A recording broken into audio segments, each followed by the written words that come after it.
Okay, I want to talk a little bit about performance appraisals. We got some new county directors that have never went through the process of sitting down with staff and doing annual performance appraisal reviews. And some of you have been doing them for years, some of you a couple years. But the bottom line is it's a really important process of what we do.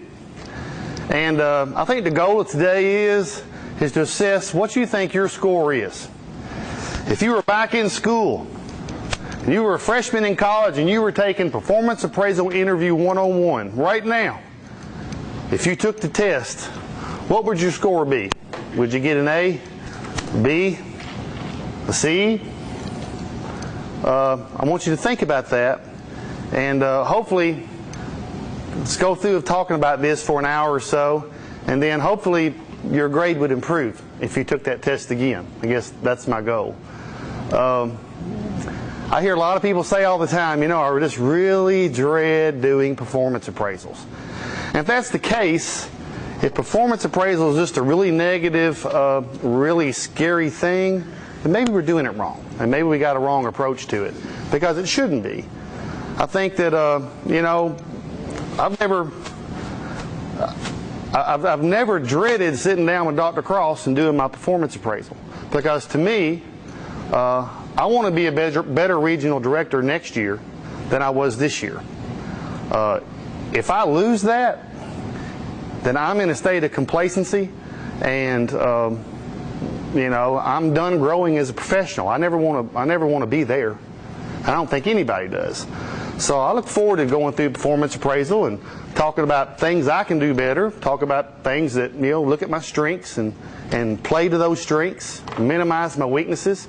Because I do. In 2013, I hope I'm a lot better regional director than I was in 2012. And I think you'd probably agree with that. You want to be a better agent next year than you were this year. If we stop growing professionally, that's a sad thing. We don't want that to happen. And that's what performance appraisal is all about.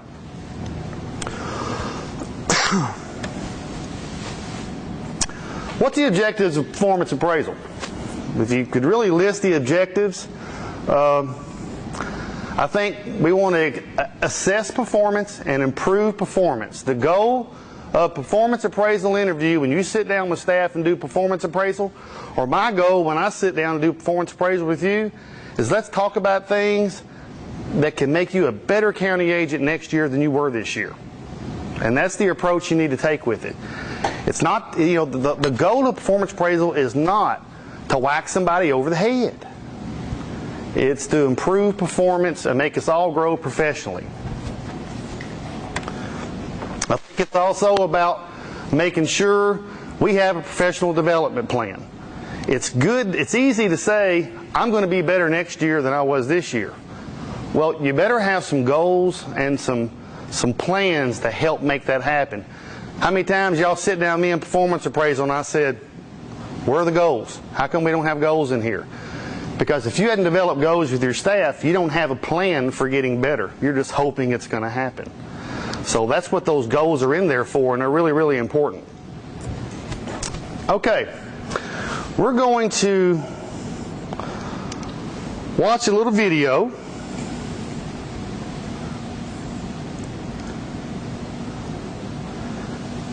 Now, I think the videos, it's entertaining, it's funny. But I'm going to ask you a few questions about it when we're done. So let's watch this video and we'll go from there. Hopefully everybody can hear this good.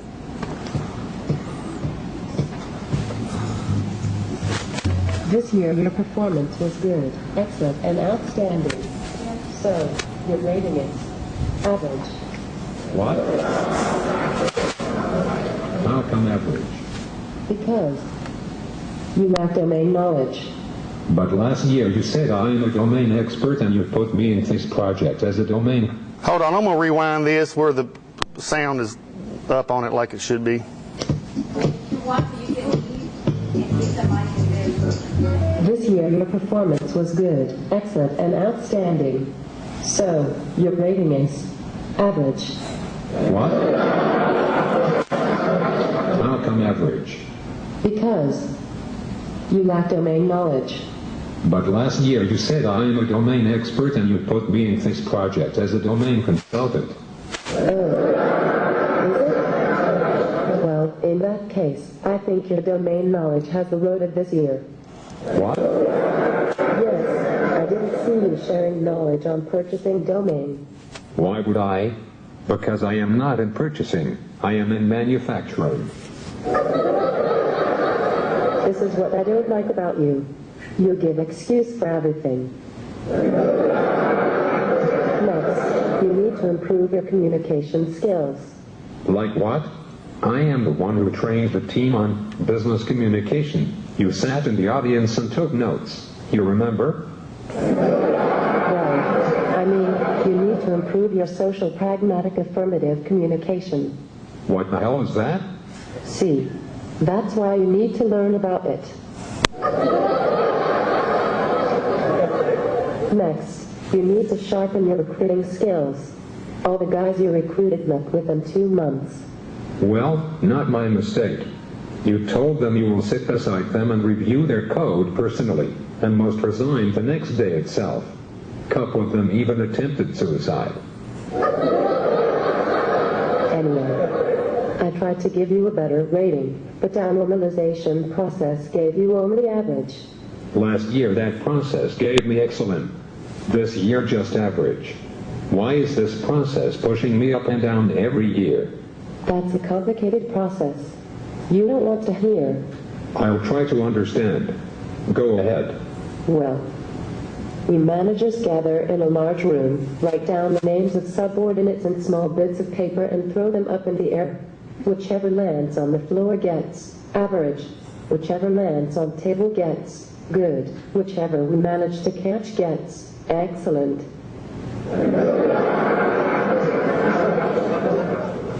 And whichever gets stuck to the ceiling gets outstanding. This is ridiculous. So who gets poor rating?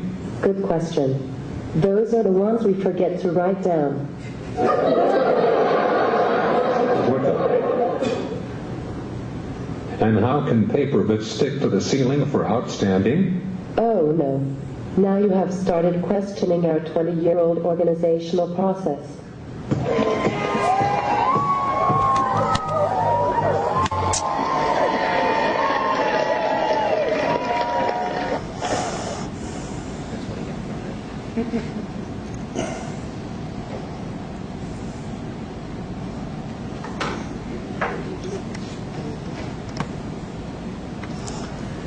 Okay, so obviously, I mean, that's not the way performance appraisal would go, right? We would hope that, you know, you wouldn't be making some of the mistakes this lady made. Okay, let's identify stuff. Who, doesn't matter what order we go in. What are some mistakes that were made in that performance appraisal? Cynthia? Well, I don't think you can use the adjectives excellent and exemplary and then say average. Okay, it's probably not a good thing to tell them what their performance was and then tell them that their rating's lower than their performance. It's probably a bad idea. Anybody else? There's lots of things wrong with that. Location. The location. Break room. Please don't do your performance appraisal interviews in your break room or at lunch. It should be a good professional setting, right? What else? Probably wasn't scheduled Probably wasn't scheduled. They hadn't met in the break room, and she decided, let's go ahead and do your performance appraisal and get this out of the way. I need to get this off my checklist. Your staff's performance appraisal shouldn't be an inconvenience. She didn't know his job. She had no idea what he did. So you need to know what your folks are doing, right? What was the very first thing she told him? The whole thing was communication. They didn't know what to expect.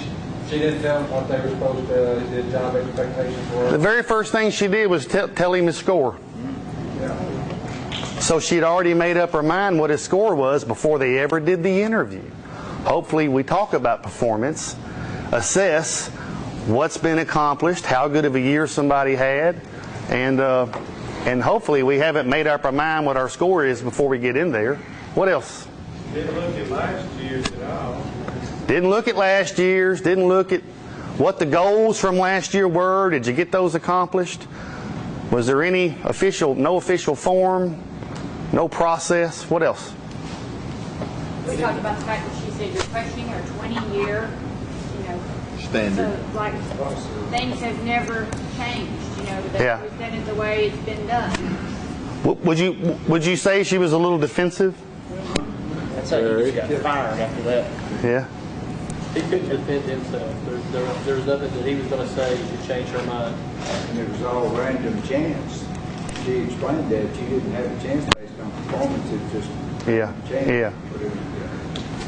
He used some pretty broad terms to talk about how Grady done and all this. He was more specific about what he had done in response to her. So she was pretty vague. How about her description of how he needed to improve his communication skills? Kind of vague, not very specific on what he really needed to improve on.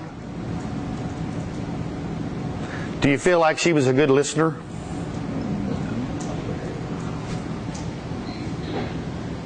So probably not a real good listener in the process. Who did the most talking? The interviewer or the employee? He tried.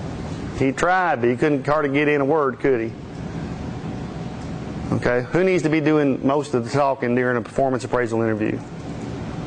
The staff member, right? So what are the pitfalls?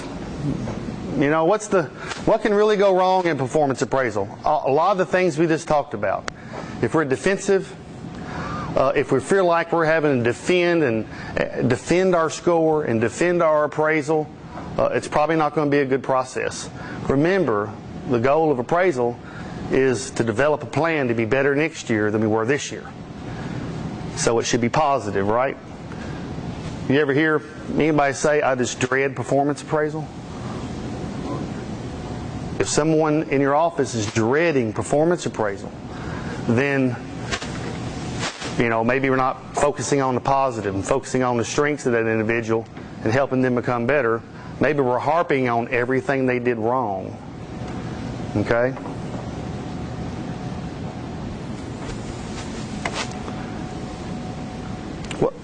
What are the benefits of appraisal we just talked about?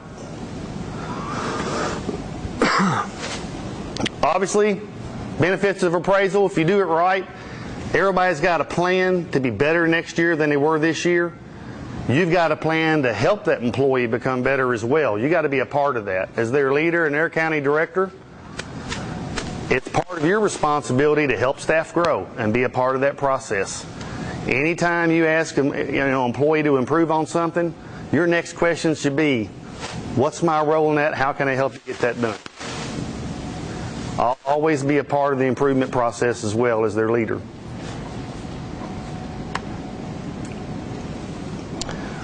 Okay, let's just talk about the general roles in the performance appraisal process. I'm not going to spend a lot of time on this.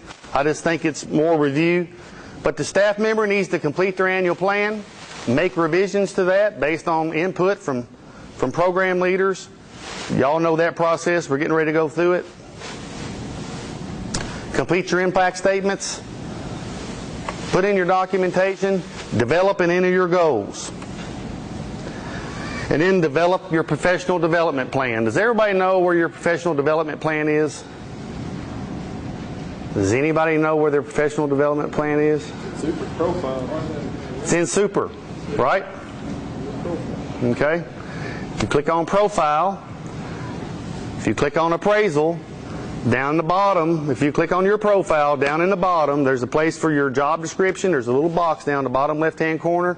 Has your job description on it. It also has your PDP, your professional development plan. So I would encourage you to fill that out and have a plan for what your plan is to be better next year than you were this year.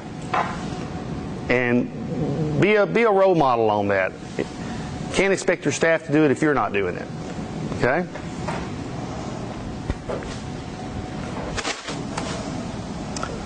Role of the county director.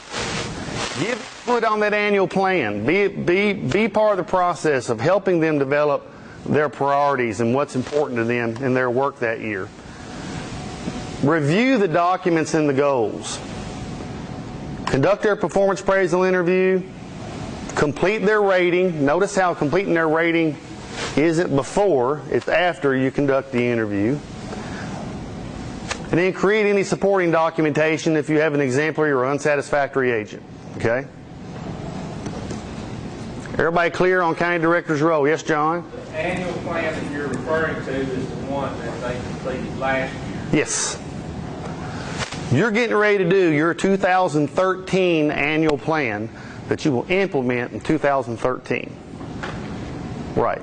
So that's the beginning of the 2013 performance appraisal process. But the one they did in 2012, we did last fall.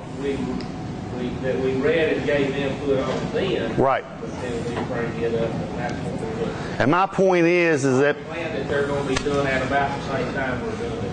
That's right. So my point is the performance appraisal process really starts now for next year in making sure you work with your agent, develop a good quality priority plan, annual plan for 2013. Be a part of that process.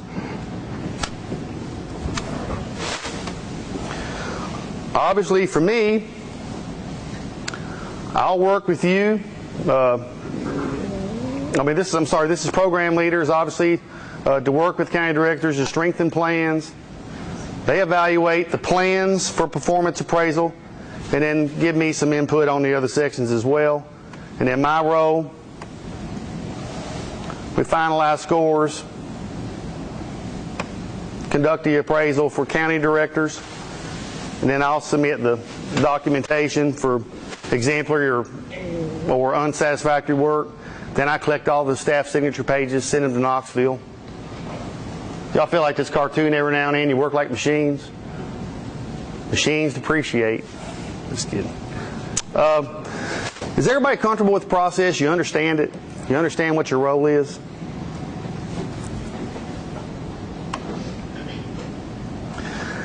My best advice to you when conducting performance appraisal interviews with your staff is don't be a referee or a judge, be a coach.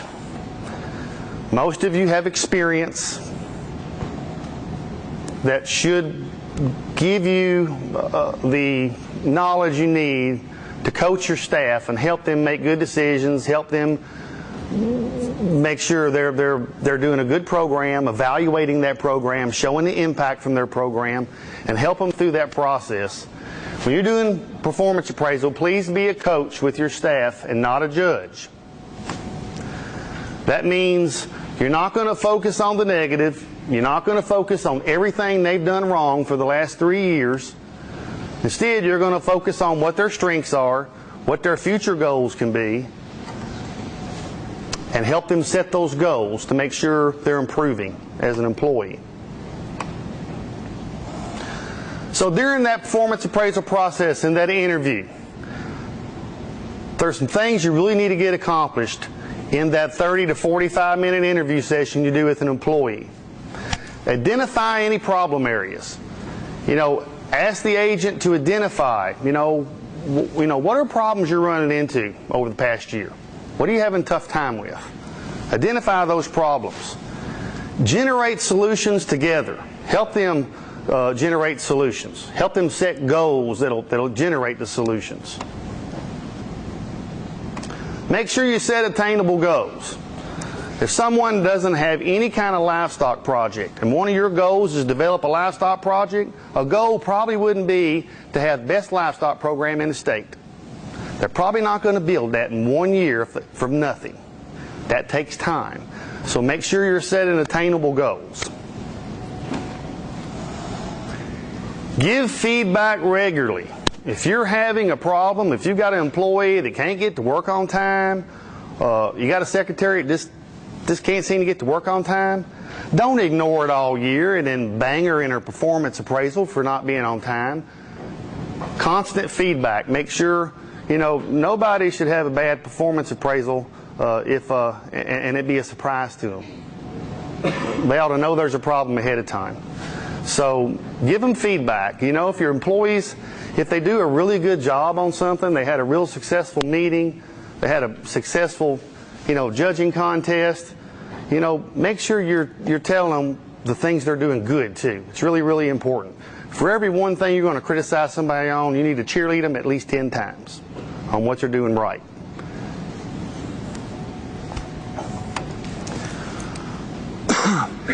Encourage your folks to work as a team when possible. The last thing you want is somebody to feel alienated and feel like they have total responsibility for everything that's going on. If you work as a team with them, they know you're in there with them and you're going to help them and be a part of it.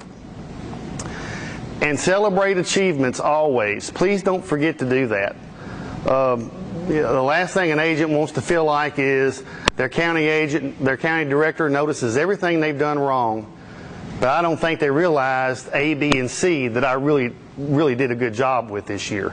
Make sure you recognize that, like I said, many more times than you recognize the things that went wrong. It's really important.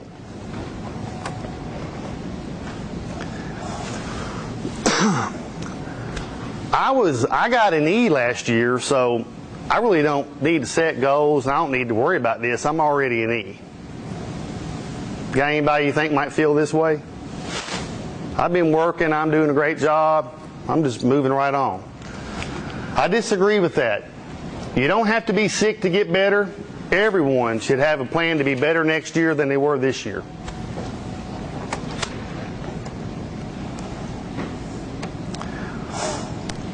When you prepare to do your performance appraisal interviews with staff, I cannot tell you how important this is. Schedule it well in advance. Make sure, you know, don't walk in, have a cup of coffee and say, John, you got time this morning? Go ahead and knock your performance appraisal out. Don't do that. They hadn't had time to prepare mentally. They hadn't had time to look over and make sure they're comfortable with their documentation and have thought out in their mind what they want to talk about. Set that at least 2 weeks in advance so they can prepare for that professional encounter and make sure they're ready to talk about their successes and what they're proud of. And if you do schedule in advance, it makes them think about it, and they'll come more prepared to share what they've accomplished that year than if you just bring it up that morning at coffee and say, let's go ahead and knock this out and get it over with. So make sure and set it in advance. Do your homework. You should never be looking at documentation on a performance appraisal for the first time when you're sitting there with the employee across the table doing an interview. Go in and look at that documentation. If there's things in there you don't really understand, go ask the agent to clarify it for you. Make sure you know the programs they've done, what they're involved in, the partners they have. Look through documentation, look through their impact statements, and know it. Don't ever go into a performance appraisal not knowing what your staff has put in there and what they've done that year.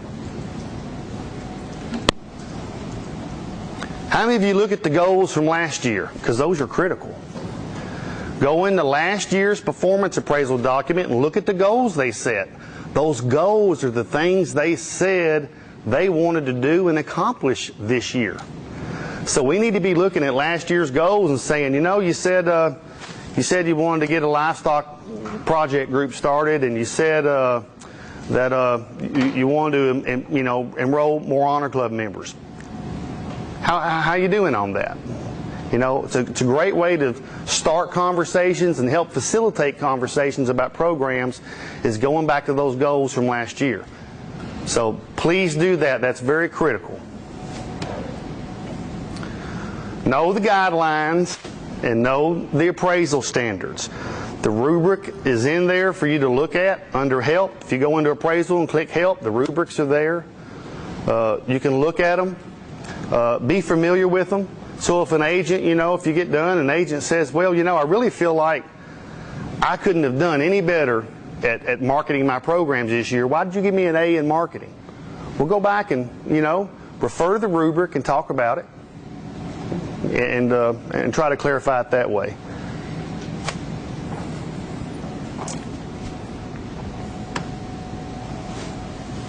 Observe their work throughout the year. How many of you that don't work 4-H? How many of you have been to a 4-H meeting with your agent this year? You need to go to at least a 4-H meeting with your agent every year, or spend a day with them at their 4-H meetings and observe them teaching, observe them leading that process. If you're an ag agent, have you been to an FCS program this year? If you're an FCS agent, have you been to an ag program with your ag agent this year? So I think that's really important, to make sure you're involved and see them in action.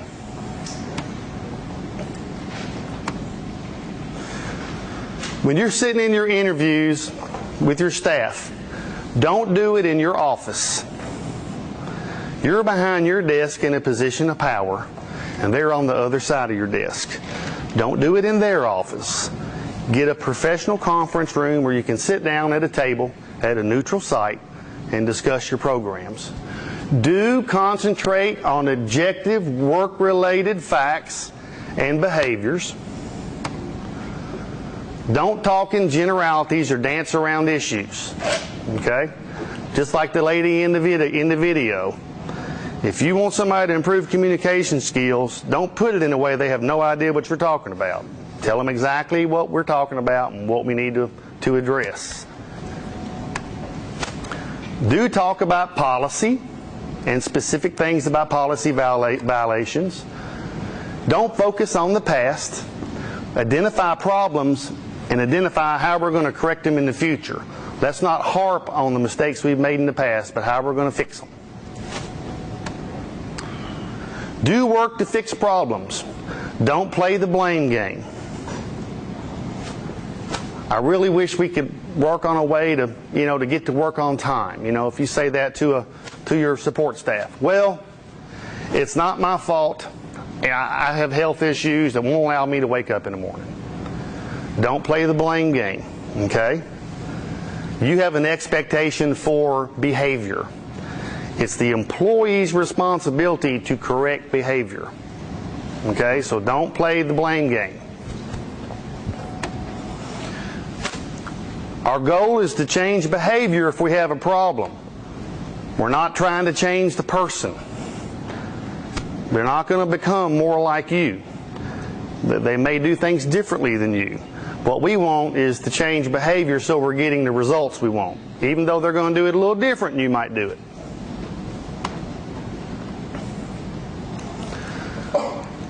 Don't generalize statements when you're a performance appraisal. Be specific. Like, you're always late getting your reports done. What reports? I turned in my annual plan on time. So be specific. You were a month late with your annual plan in 2012. What can we do? What kind of goal we set, or what can we do to make sure in 2013 we get it done on time? What can we do? How can I help you get that done? Approach it positively. Don't compare. I don't understand why you can't get your annual plan on time. Bobby gets his in on time every year, and he's in the office right next door to you.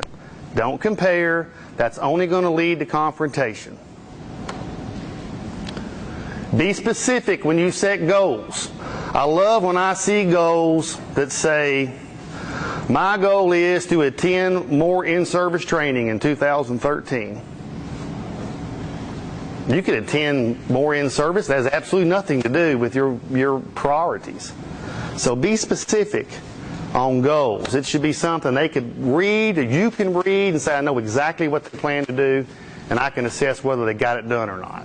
Don't be vague in goals. Do offer to help. If you've got an employee that's got a weakness that we feel like we need to address, be a part of the solution. Don't just throw it in their lap and say, you need to get it done by next year, we're just going to have trouble. Okay? Help them develop the solution and be a part of the solution.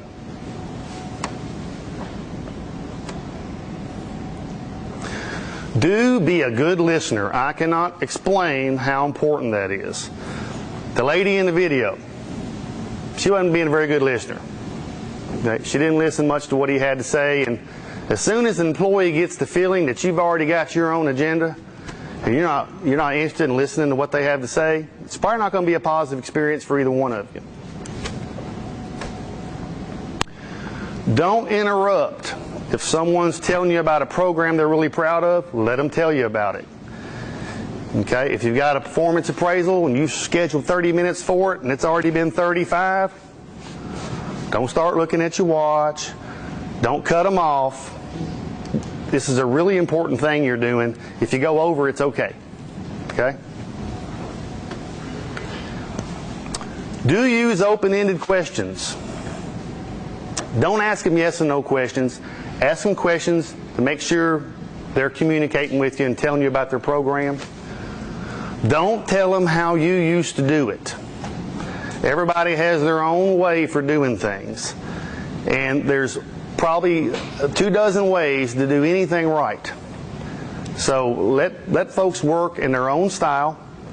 And don't tell them, well, you know, back in 1947 we did TMIS. And this is the way you're supposed to report stuff. This stuff we're using don't work. You know, I know how to do it. You need to do it the way I tell you to do it. Let them develop their own way of doing things that works for them. Okay? Hope teams won't come back. Do ask for more information. Encourage them to talk. Like I said, don't ask yes and no questions. And don't allow interruptions. You don't need your cell phone with you during a performance appraisal interview, because that gives the message to your employee that other things are more important than what you're doing with them right now. So turn off your cell phone, get away from your office phone, don't take calls. Secretary shouldn't be buzzing in saying, you know, I know that you're in this, but Bubba's on the phone. Bubba can wait. Okay?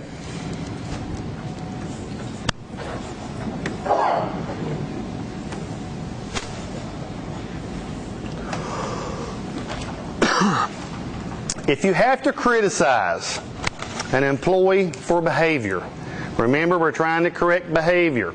If you do have to make some criticisms, please make sure that you let that person keep their dignity, and that any time you criticize someone, it should be in private. Praise in public, criticize in private. There are no exceptions to that rule. As mad as you may be at your agent or your program assistant or your secretary, never criticize them in front of their coworkers or clientele, ever. That is something you do in private. Praise them always in public, but never criticize. Be constructive. Again, if you're criticizing, we're trying to correct behavior, we need to identify solutions to problems, and not just identify the problems and give them a score and move on. We need a plan to improve.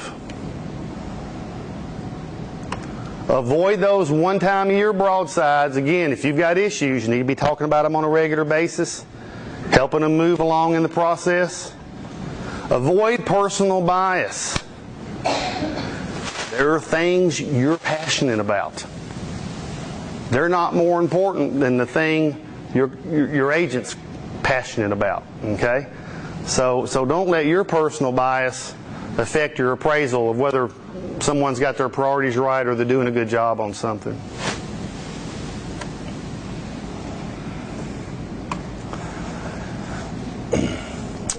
Sources of ineffective performance, obviously, organizational policies. Sometimes policy just gets in the way of what we want to do. Some people just aren't rule followers. They don't do well at following rules. Some people, they're going to follow rules to the nth degree, so sometimes policy gets in the way of somebody being able to be effective. But generally, it's concerns about their job, it's personal problems, or it's external factors. External factors may be you've got a big program plan, the agent had several partners lined up, and those partners dropped the ball on their end. And they didn't do what they said they were going to do, and I didn't get the program done. Well, you know, those are external factors that's out of the control of that agent. So, you know, that's something we do is you would then help identify the problem of having good partners, help them develop a plan and goals to develop new partnerships. Job concerns, you know, we just had a restaffing plan. You probably got some 4-H staff that maybe have job concerns. They used to have 2 4-H agents. Now we have 1. What are we going to do? Those are job concerns, right? So that can be a source of poor performance in a year. And obviously personal problems. Always know and talk to your staff if they're having issues outside of the workplace. You know, talk to them about, you know, performance and what that's doing. What do we do if someone's having some personal problems and it affects their work? Do we just say, well, I know you were sick, you were out for 2 months, and you know you had to go on family medical leave, and you just didn't get a lot of this stuff done, but you know you couldn't help that, I'll give you an E. Is that the right way to handle that? Performance is performance. So if they did exemplary work, they should get exemplary score. But if they didn't do exemplary work, we need to reflect that, okay? So, you know, external factors or personal problems are not a part of the performance appraisal process. They can affect performance, but it's not something to be considered when you give someone a score.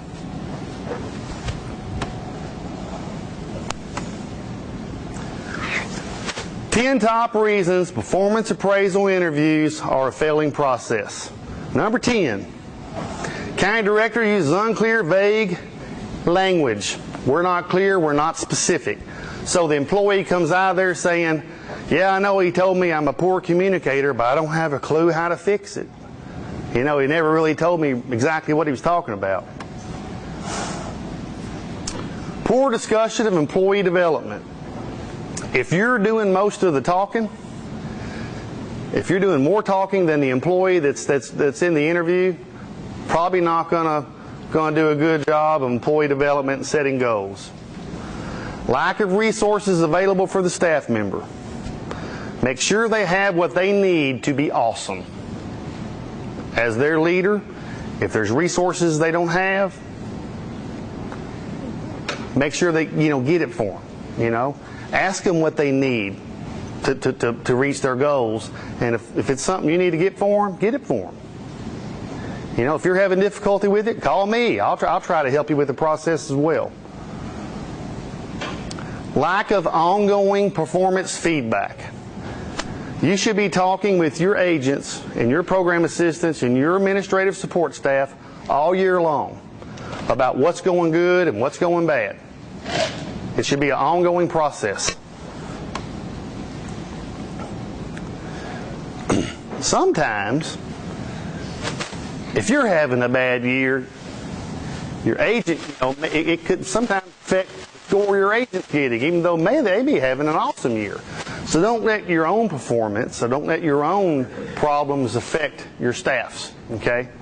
And that doesn't happen very often, but it can.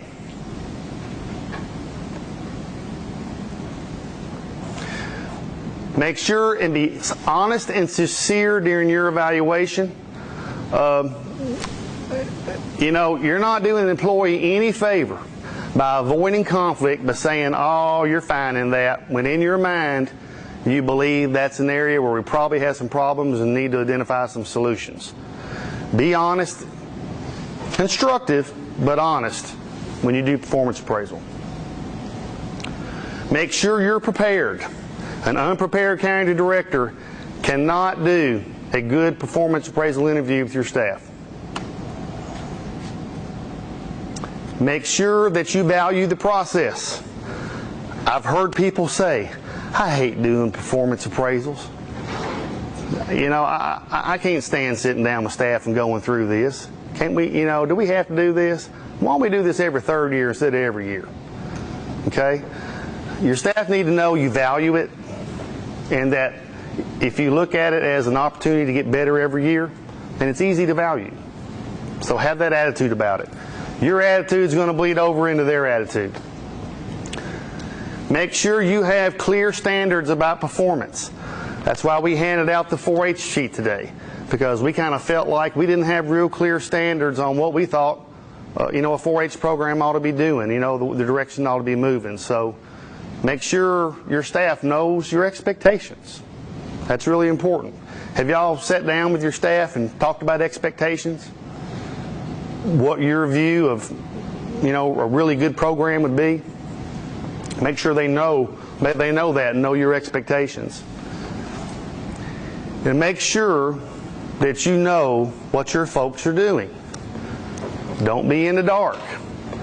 I've heard agents say, I don't have a clue what my FCS agent's doing. I know she's out doing programs, but not really sure. Well, go and attend those programs and know what you're doing. Be knowledgeable about it. That's part of your responsibility as a director.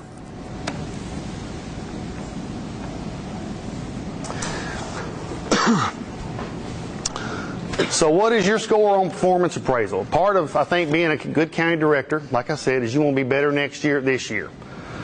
So I want to challenge you to write down some things that you're going to do to make sure you're better at conducting performance appraisal interviews this year than you were last year. Think about some of the things we talked about, some of the things in the video. What did you do last year when you did performance appraisal with your staff? And what are you going to do this year to be better at it? Hopefully, some of the things we talked about in here you can consider, but make it a positive experience for your staff, and make sure that they come out of there feeling good about what they do and knowing that they're excited about making some improvements in what they do and having a better program. All right, questions?